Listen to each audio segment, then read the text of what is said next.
أنا قدام كوين كلابات أقل كسرة إيو حلوانة دلس إيو مجن إيو دمان أنا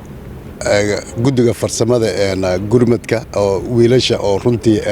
ya gabdhaha horteena taagan oo arintan qoraxda u taagan dhamaantiin waa idin salaamaya salaan kadib runtii sida xildhibaanku u sheegay waay maanta waa safarkii ugu horeeyay oo aan ku aadno way Buurdhuube inkastoo aan isleeyahay waxoogaa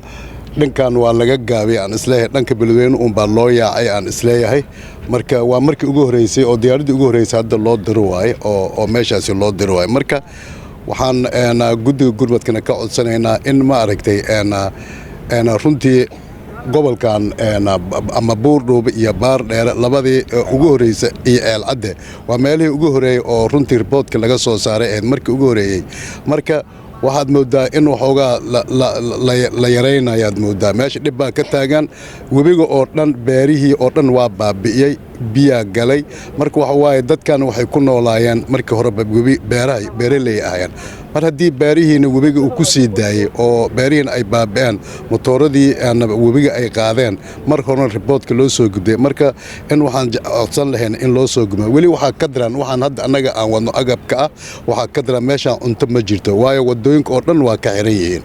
marka Beledweyne nasiib wanaag ay qabtaayo oo ilaa iyo Puntland iyo ilaa iyo Muduga u furan laakiin meeshaan meel u furan ma laha marka guddiga waxaan ka codsanaynaa in meeshaan sidii ma aragtay